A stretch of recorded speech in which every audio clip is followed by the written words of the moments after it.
And I can see a question here from Grant, who's interested in what was seen as being inadequate in the food safety plan that Pete inherited with the abattoir.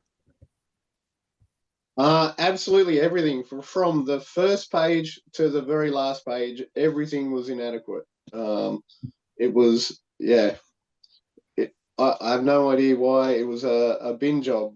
Michael, who put it together, did a lot of research, put a lot of time and effort into it, and yeah, it was just completely rejected and more or less laughed at.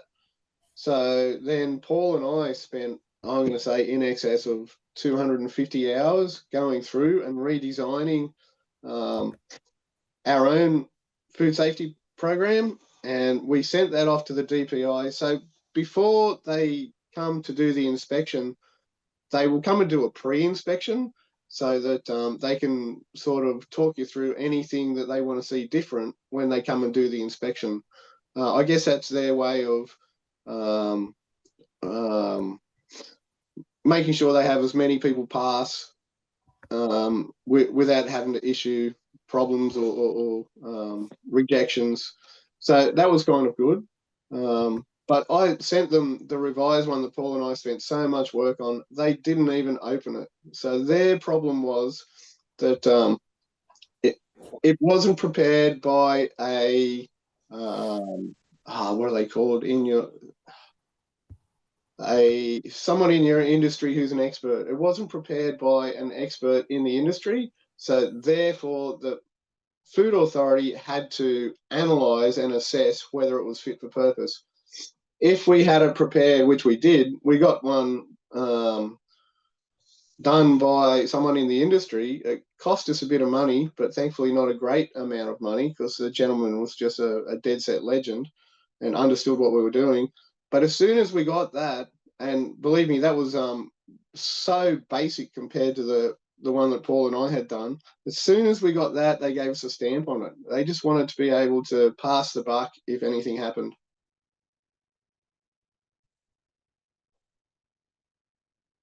Yeah, we've heard so many stories of the kinds of hurdles and hoops you've got to jump through to set up these mobile abattoirs. I think part of the problem as well that we've come across time and time again in these sessions and even in solidarity sessions that AFSA has run is that there is no kind of clear definition in the legislation about what a mobile abattoir should entail or what a mobile abattoir is. So Tony's question kind of relates to that, and that's, is there somewhere that we can go that clearly outlines the process, who we need to deal with, what hoops we need to jump through specifically for each state? So I will pass to Pete and Dom to talk through their process, but I quickly wanted to flag that AFSA does have a legal guide that includes step-by-step processes for these kinds of issues in each state and territory. At this point, we only have New South Wales, Victoria, Queensland, and Tasmania, and we are planning to include guidance on establishing an abattoir. So that is coming, it's in the pipeline. But Pete and Dom, did you have any thoughts on that? I think a lot of it, I'm sorry. go Dom. Sorry. Yeah. Oh, yeah. Well, with us, it was just like there's a few different bodies. So there's council, which was building permit and planning permit. Both of those we were able to avoid because we were mobile and don't take building permits overly seriously, I suppose. The prime safe component, that's the main thing, or your food regulator. Really, that's it. So you need to organise an auditor, and you need to have something that's fit for purpose. That's about it as far as external approvals that are needed. The rest is just, I suppose, understanding your process and having your systems in place that you can actually process animals when it comes to it. That was it for us.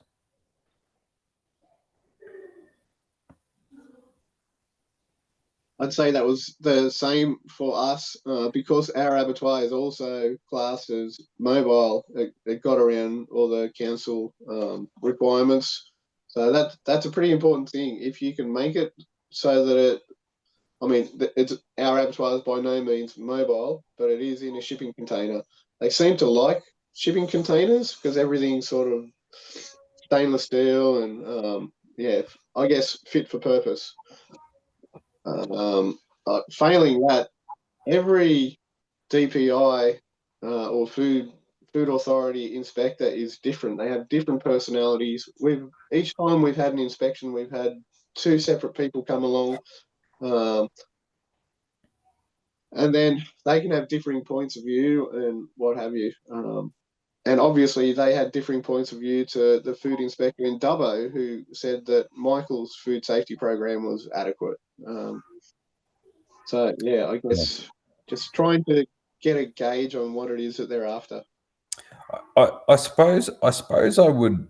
The thing I would say about that is it did. I remember being there, not knowing what would pop up or what could possibly happen, and reading through everything, and then it almost felt like, because I just read word for word what the regulations said, when you actually spoke to somebody, very few people actually knew what the actual rules were, because I had it in my head because I'd read it 20 minutes prior, and they sort of had assumed what it was based on, you know, what their colleagues had told them or whatever. So as far as regulatory stuff, there's not that much. Like there are lots of different steps to it, but it's nothing that's groundbreaking.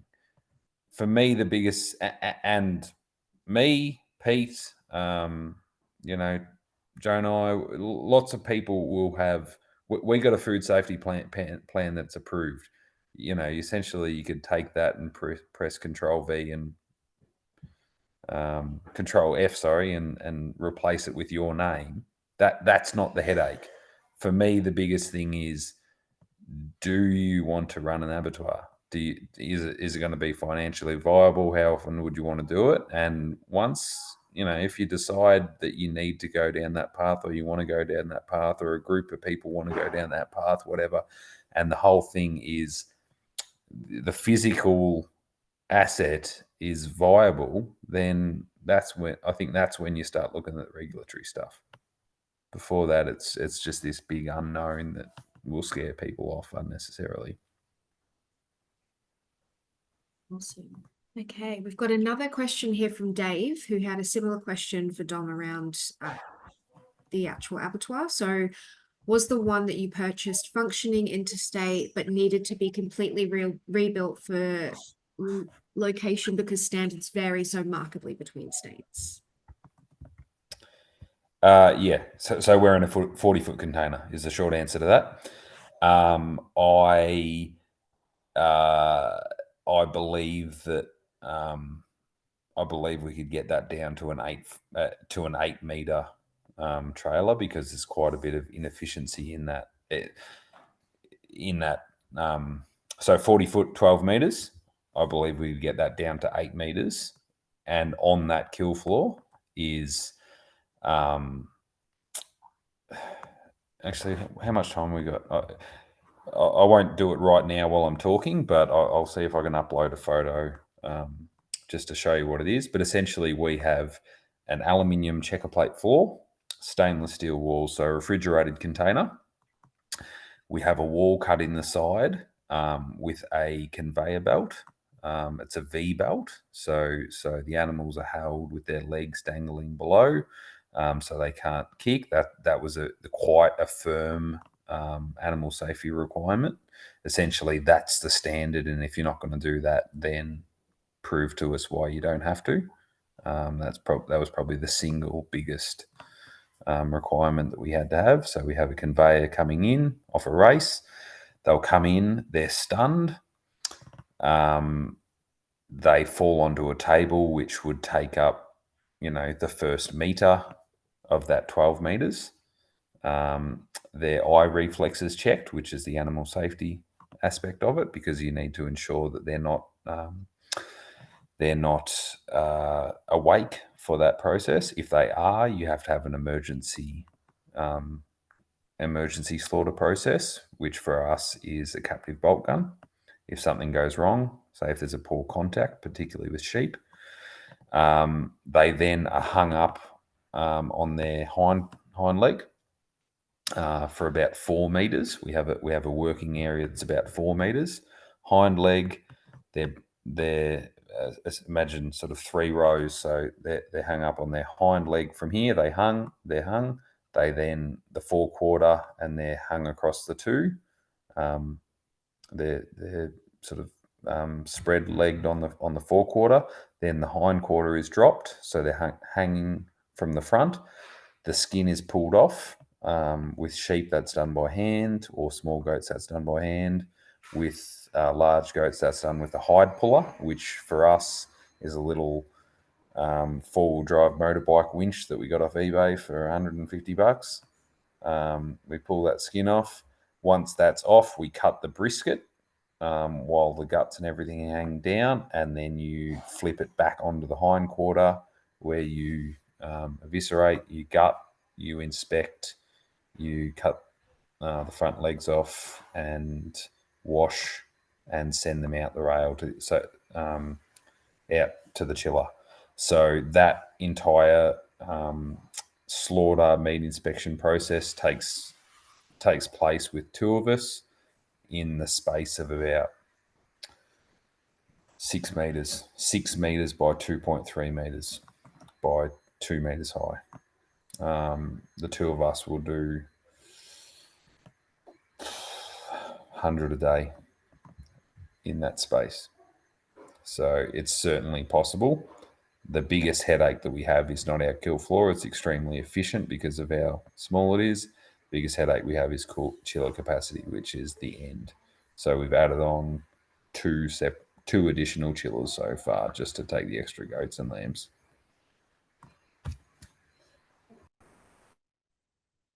Thanks, Dom. Now, we've had a lot of questions in the chat. Is anyone here wanting to ask a question directly, or maybe on the process of building their own abattoir that wanted to share?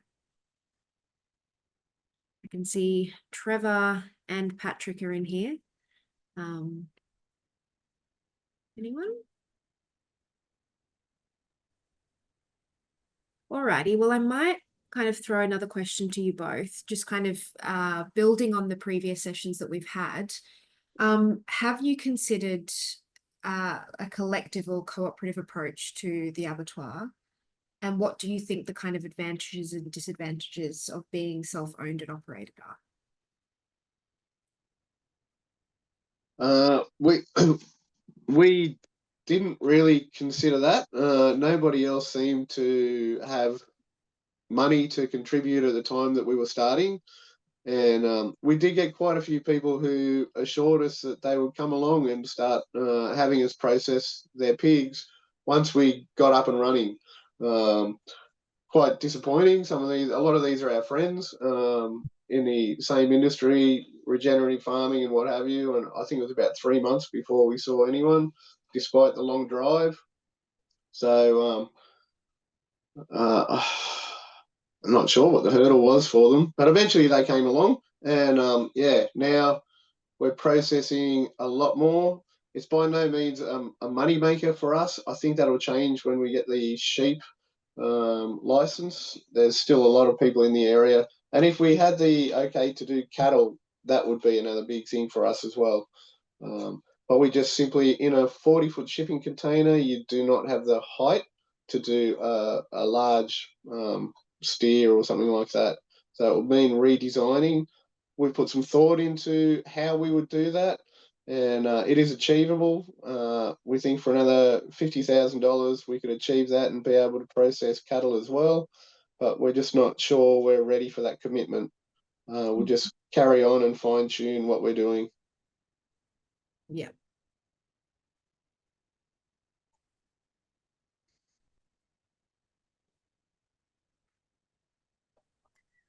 Anyone else to add? I was just going to jump in there, Pete. I was going to ask, what sort of throughput are you guys doing in terms of the amount of animals that you're putting through your abattoir?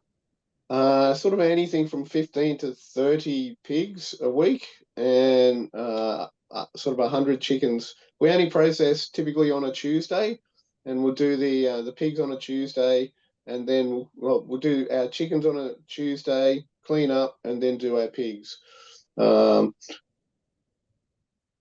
Because we do all of the butchering as well. So yeah, butchering is something that does pay the bills. It's a good value add that does sort of make it financially viable when you have enough work to do. If you can imagine having someone who is highly trained, highly skilled meat inspector / butcher on your books, you've got to keep them busy. And typically for us, through a lot of the time, that's been keeping them busy doing our own things, trying to find work, trying to create a market for our product, just to keep that person there on the rare chance that someone else wants to come along and use the facility. Prior to that, Paul, our meat inspector, had a full-time job elsewhere, and he would come down after work and process our animals in his out of work time. So for us to make it possible for other people to come and use our facility, we had to commit to a minimum 20 hours a week for Paul to be able to give up his other job. And yeah, that did financially hurt for quite a long time. I think we've come through that now, but yeah, you have to be prepared that it's by no means a money spinner. It's just the right thing to do.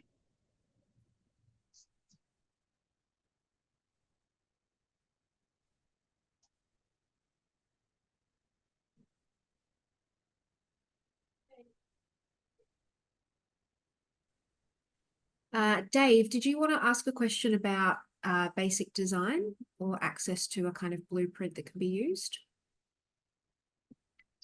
Yeah, sure. Thanks for that. I've actually probably got another question, but like, and Dom or Peter might be able to answer those questions quickly about the basic design, whether there's something that I think someone else, John, asked a similar question, whether there's sort of a basic design that would meet all the sort of design and functional requirements. From what Dom just described, it sounds like that's probably not the hard bit. Would that be right, Dom?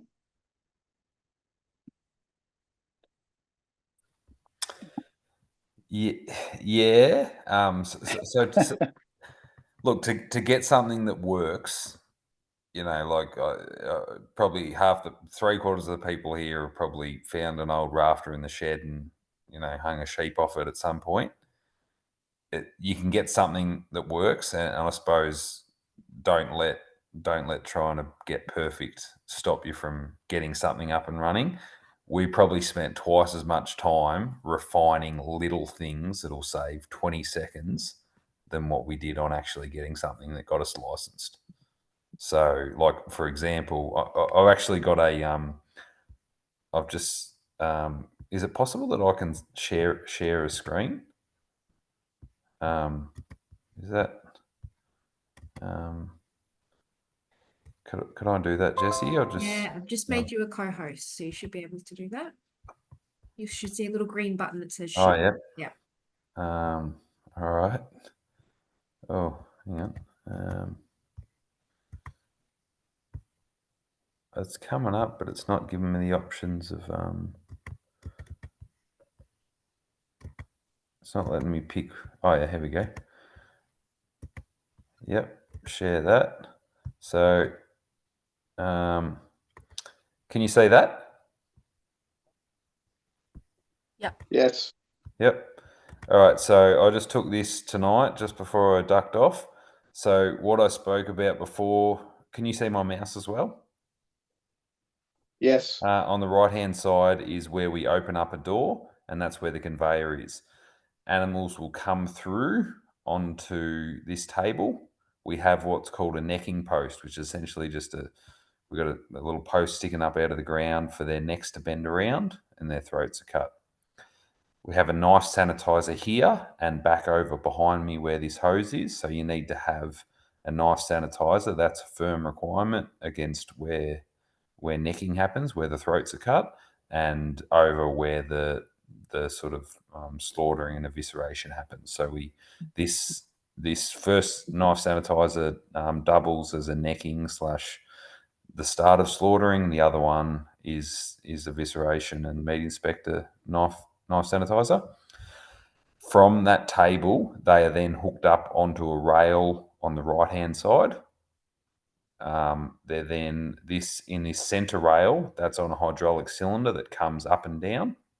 So we drop that down. They're hooked onto essentially like two prongs either side, like a spreader bar, where their front legs go into.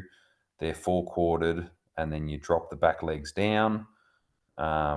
You move along to this drum here, which is the hide puller, or with sheep you pull the pelt off, cut the brisket, and then you flip them back onto the left-hand side rail, which then goes out to the cool room. I'm not sure if I got a photo of that.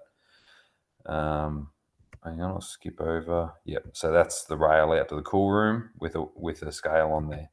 The biggest headache that we had, so that layout happened very quickly. What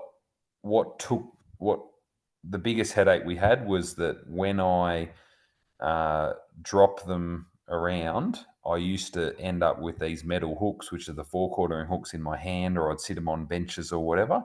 We now have this little metal rail, which is angled, where we drop a hook on and it slides down, and the guy doing the other part of it picks that hook up. That saves us probably 30 seconds, on each animal of, have you seen that hook? Where did I put that hook? Or walking in front of each other, which is a huge amount of time.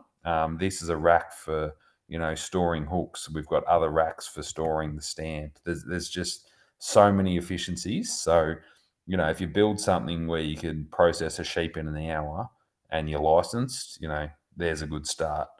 Now we're down to probably, if we've got the energy, we could probably do a sheep in 3 minutes. It's just like that constant improvement. Mind you, we're that physically wrecked most of the time. It's more like 6 or 7 minutes, but when we're fresh, it's much quicker. So, if again, I'm more than happy if somebody wants to come to site and they've been through this entire process, they've done their costings, they've thought about what they want to be in life, and they say, I want to be a slaughterman or a meat inspector and work in an abattoir. Just come over. We'll give you the plans. You can measure everything up and copy it if you want to. That's not the headache. The headache is it going to work out? All right, I'll stop sharing my screen. Fantastic. That looks really good. Thanks. Yeah, I would just further to what Dom said, I think that if you are contemplating going down this road, go and visit. Come up here, go and see Dom. Then spend the time and talk through what it is that you're hoping to get out of it, and the people doing the job will be able to explain a lot of things that you would not have considered that will make the process so much easier. We're here all the time.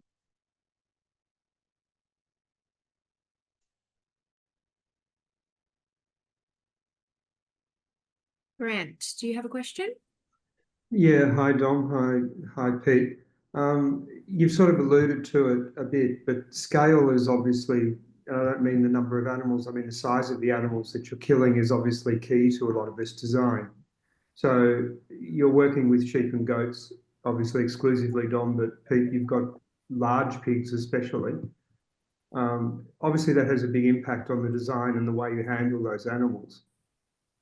Is there anything you'd like to sort of comment around that? And obviously talking about, the capacity to increase to beef, that's a whole different world really, isn't it? It is a whole different world. We're in a large sort of dairy area, and a lot of people who have gotten out of dairy but have changed over to beef.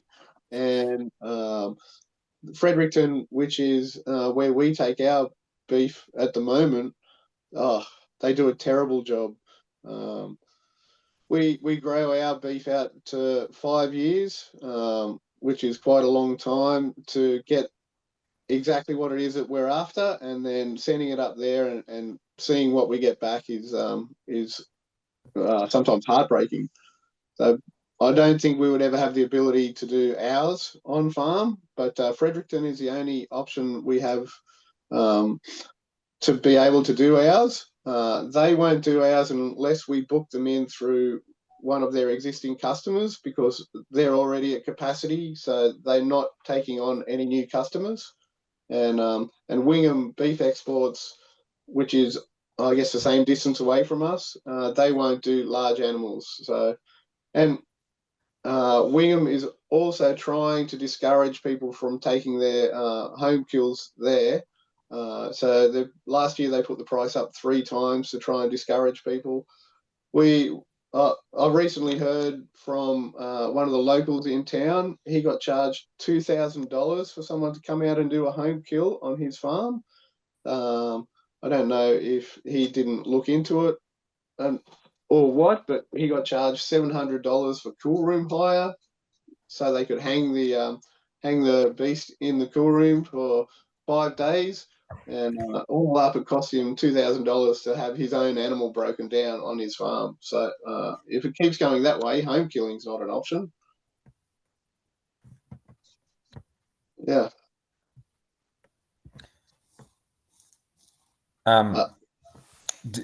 Sorry, Grant. Do you mean specifically around volume of animals, or the physical? No, just because you were speaking specifically about design, and obviously it's very well suited to doing goats and sheep. It was, I suppose, the question was more about for a general interest, because most people have sort of either multi-species or they're looking for an abattoir that's got some sort of flexibility in its design that can cope with, say, a large pig as well as like a 5-kilo goat. Yeah.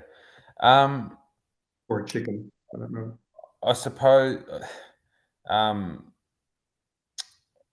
So my experience has limited to sheep, goats, and beef separately.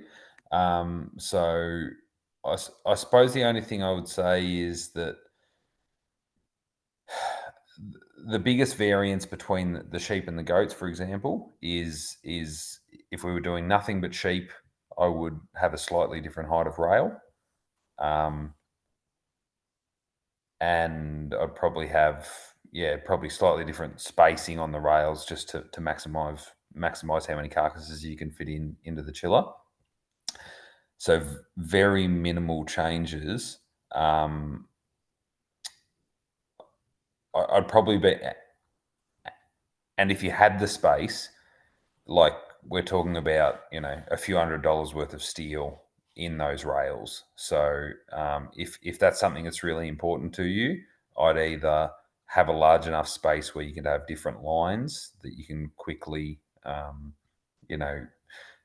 a setup that's versatile enough that you can have a setup, that's suited to beef, and then a separate line that goes to for sheep, and then for goats, or you have something that's quickly that can quickly change over. I think if you want to do it in a profitable way, you don't want to have something that isn't exactly what you want to be working on when you're working on that type of animal.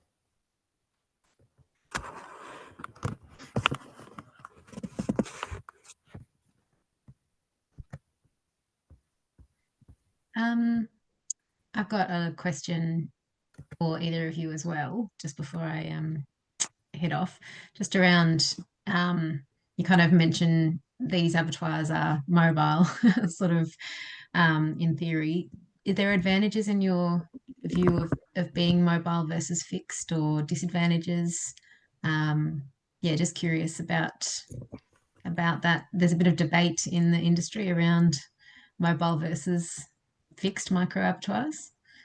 Just curious if you've got any commentary on that. How long have you got? My quick views are, when we first built this, there's another mobile abattoir which I won't name, but that their market is mobile abattoirs. So they'll go out to a site and they'll go out with, I believe, at least 2 semi-trailers, maybe 3, and they will process the amount of animals that you could fit on one rigid truck. So when I first heard that, I thought that seems crazy, because wherever you are, there's a fixed distance between the animals that you're about to process and the abattoir or truck that you're going to process them on. So it just seemed like a huge amount of fuel usage, and I think that system doesn't work well. Where I think the only application where I think it, I've thought, geez, it would be nice if it was mobile, is when you can couple it with transport, with delivery. So we have a very efficient kill floor.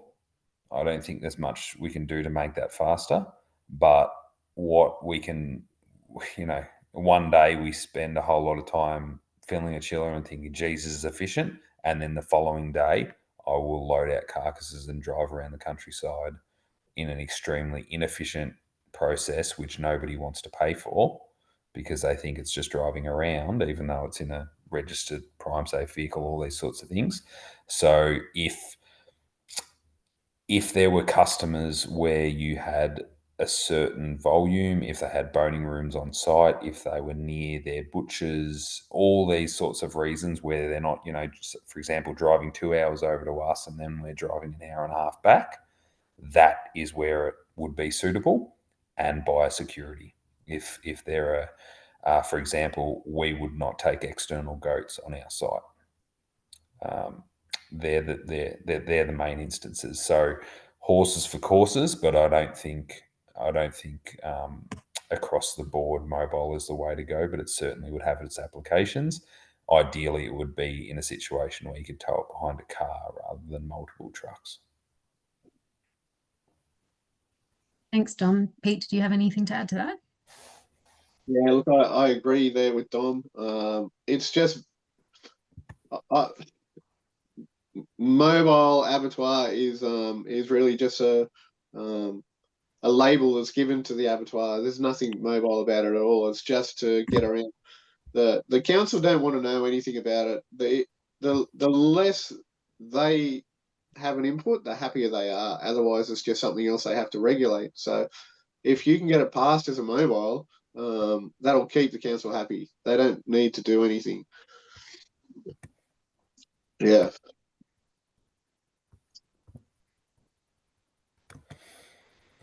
That just made me realise that we'd actually put together a list of FAQs that we were going to share at the beginning of the session, but perhaps we can send that out in the follow-up email.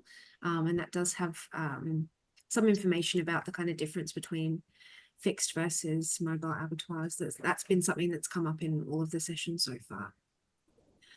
Does anyone have any final burning questions before we wrap up?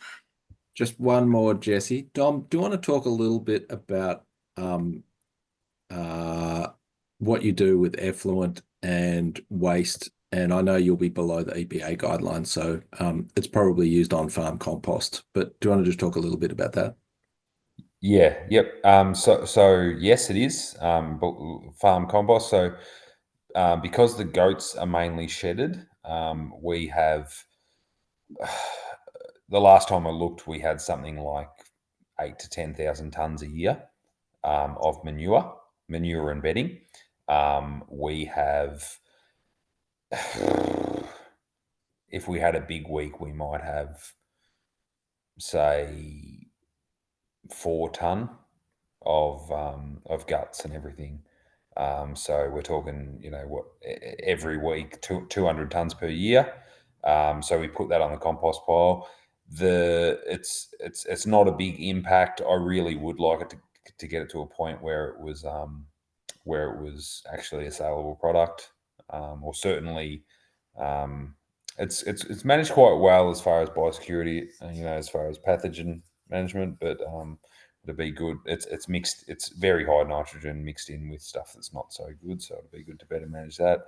The water, again, tens of thousands of litres a day.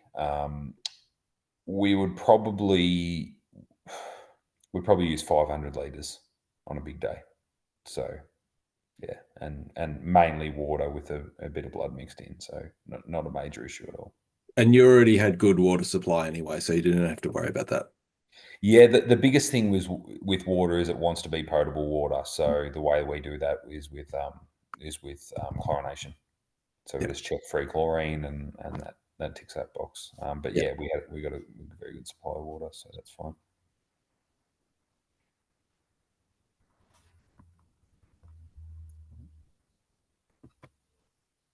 Anyone else?